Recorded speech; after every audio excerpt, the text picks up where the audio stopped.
Hi, so I'm Nina. I run a company called FlipTurn, and we run courses to help people prepare for becoming parents, because it's one of the biggest transitions that you're ever going to make in your life, and I think it's great to just take the time and the space to prepare emotionally for that. And one of the things that I'm really passionate about is finding ways to integrate your child into your life, and I've got Veronica here today, and she teaches Pilates classes that you can bring your baby or your toddler along to. Can you tell us a bit more about that? Yeah, so they're mum and baby Pilates classes. So the class is for the mum, and the aim is kind of specialist tailored exercises so that they can kind of get their strength back and, you know, get to whatever level. It's kind of entirely up to the mum what level they want to get back to and what they want out of the class, but the idea is that the exercises are tailored so you don't have to worry about making sure that exercises are fine if you've just had a baby. And you can bring your baby along, so it's super informal. You can feed whichever way you want to, whenever you want to, you can change the baby there. And I try and keep the exercises varied and that they're sort of generally facing the baby, or they're able to engage with the baby so that, you know, they don't get bored and feel like they're not being paid attention to. And actually half of the time a lot of the mums' babies are asleep, so they actually get to do most of the class, and if they don't, they know that next week might be better for them. So yeah Nice, because it's so important to kind of stay well, especially during that early bit. I think it's a mix of feeling like you're looking after yourself, and then there's definitely the sociable side of things, because I do it at St. Books Community Centre, and I picked it because there's a really nice, really good value cafe there. Yeah, it's really nice there.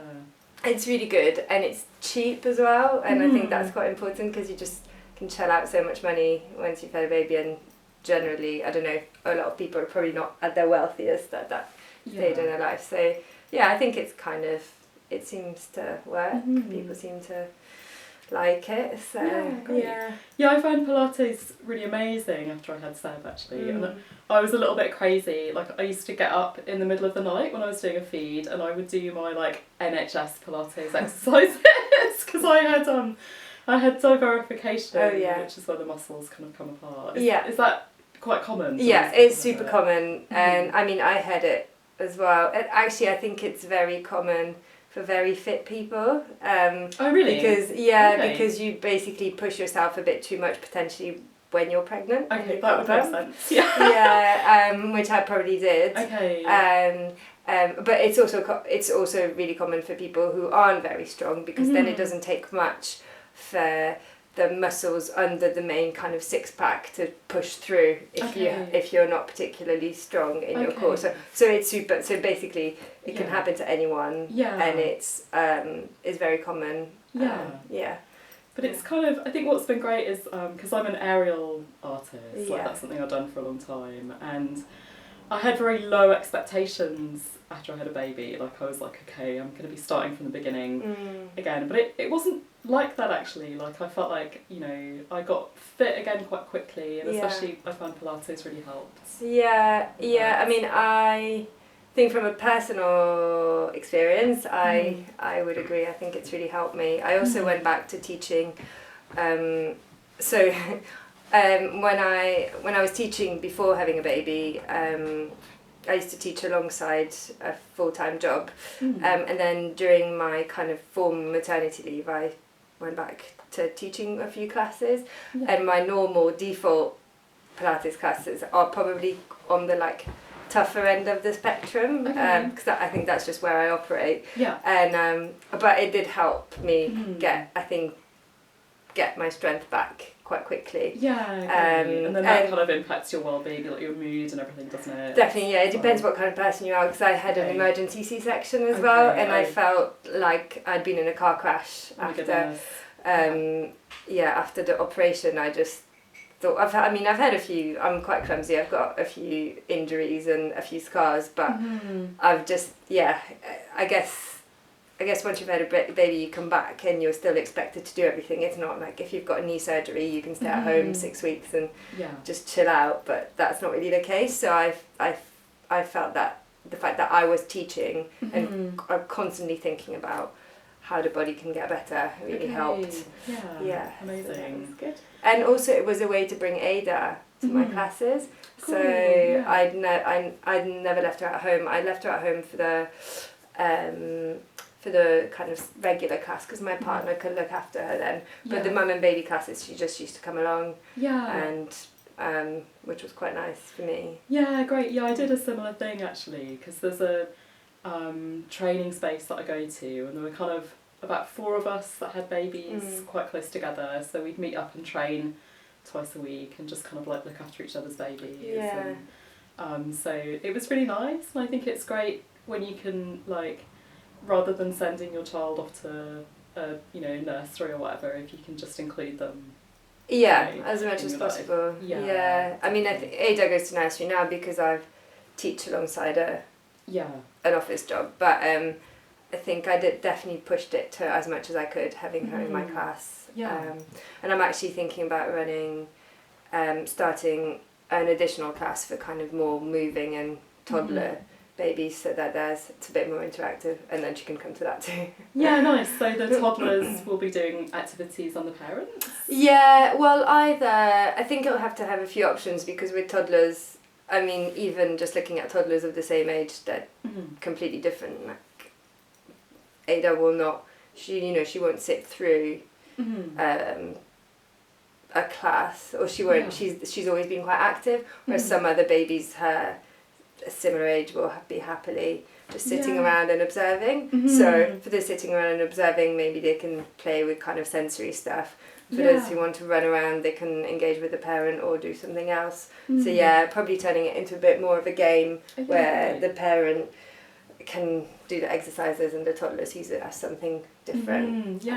Like that's really good actually, and if you can be creative and find a way of meeting lots of different needs, actually that's quite realistic, isn't it? I think so. I think it will take a bit of organising and probably scripting in my head, but and nothing's ever perfect, and with so many different humans involved, I don't think you can please everyone, and there's always so many just tangents, but I think I can probably do something that works. I think it's great to just wade in and have a go, I think, and especially because like it feels like mental health issues are such a huge problem at the moment. There are so many people that have postnatal depression or anxiety, and actually the sort of thing that you're offering can really help people with that, just kind of getting out of the house and doing something that feels meaningful and that's nurturing for them as well as for the child.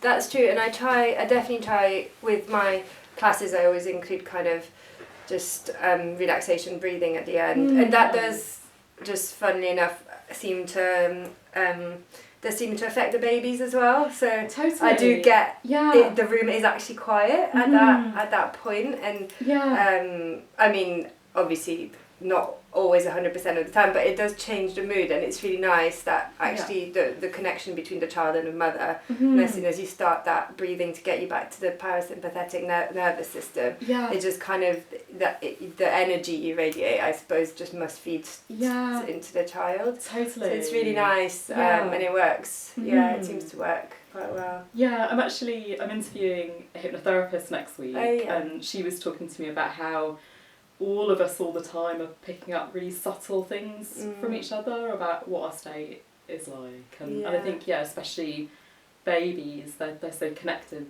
to us that I think if we're kind of calm and relaxed, then they're feeding off that state as well. So it's quite exciting, it's quite empowering actually, isn't it's really empowering, definitely. And I mean, going completely off tangent, but as I said in my message to you, I stopped fully breastfeeding last night, which was a big deal because she's been breastfed until now, but I was just feeding her to sleep, and she was obviously really upset, but I just sat down and started reading a book to her, and at first she was just having none of it, but then she kind of did tune into it and calm down, and then we read lots of books, but it was just I didn't know if it was going to work when I started doing it, and then I was just thought, oh my goodness, you are. It does totally work. So it's and that's in any situation, I suppose. Yeah, I even find it with adults, like when I'm managing groups, that like if someone gets anxious, then it sort of sends the energy of the whole group off in a particular direction. So I'm like, okay, I've got to like calm my state, and then that kind of ripples out. Yeah. It's really interesting. Yeah. And it's great to discover that. Definitely. I wanted to ask what you love most about being a parent. So I just find it a lot of fun, and I suppose just discovering, you know, every day, or perhaps, you know, a very regular change and in the child, and kind of almost constantly slightly surprised at how much Ada changes, how much she picks up on her environment, and it's just fascinating, and it's really rewarding, and definitely it does feel like the more effort you put into it, the more you get back. So I love it. I think I've always enjoyed it. I don't think, apart from me physically, how I felt after giving birth, in terms of my relationship with Ada, I've been lucky. I've not suffered from any depression or anxiety, and I've had a really great time as a first-time parent so far. Cool. So that's really inspiring. That's been really good. Yeah, what do you think's made the difference for you? Possibly just not overthinking stuff too much. So I'm not really good. I've never been really good at reading guidance and stuff like that, because it's always made me panic a bit and just think, wow, what if I don't do this? Or you know, when you get given instructions by someone, if you're about to do something and they say, oh yeah, but don't do that, because if you do that you will really hurt yourself, or that kind of instruction, that just sends me off the rails. I really struggle with it. I'd much rather I'm kind of a bit more of a trial and error kind of person, so I'd much rather be left to my own devices and give it a go. I'm not a particularly anxious person. I don't really worry about things, and I think I just know that I'm better at learning from my mistakes. So if I make a mistake, just think, well, that was going to happen. That's the way I learn. So I suppose as a result, I didn't read any of the parenting books. And I kind of feel that I was a lot better off for it. Because I know quite a few people who were saying, you know, who read everything and then just worrying that their child wasn't at the right or perceived right developmental stage, or they were doing something that wasn't textbook, or and I would find that stressful. And I guess it depends what you read, because I've written a book myself recently to help people prepare for becoming parents, and I feel like I'm sort of helping to like filter the right information to people, and also kind of, you know, that it's totally fine for your child to develop at their own rate and in their own way, and but also, you know, trusting your intuition is great as well. I mean, that sounds like a good way to go about it. I mean, similarly, I've read Grace and Perry's wife's book. Is it Philippa Perry's?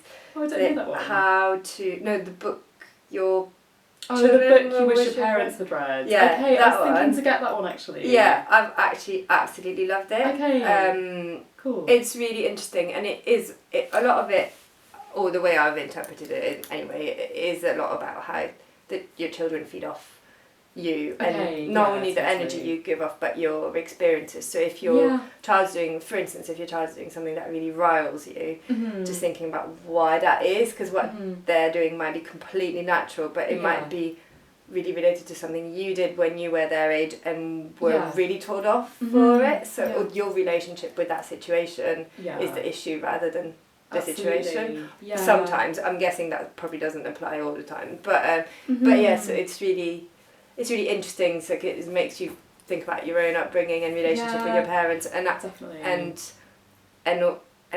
it, like I found it quite hard in terms of reading it and processing it, but it's also quite empowering.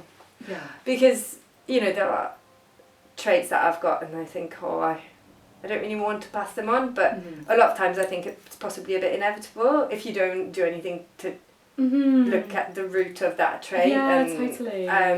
So yeah, I found it Mm-hmm. empowering in that Yeah, sense. And it's also part of the course that I'm running in the book is to have a look at your own upbringing and how it might have affected you. Because I think if you don't do that work, you either kind of repeat the patterns of your parents, or you kind of rebel against them and do the opposite, and perhaps neither of those things are really the right approach. So it's good to kind of have a deeper look.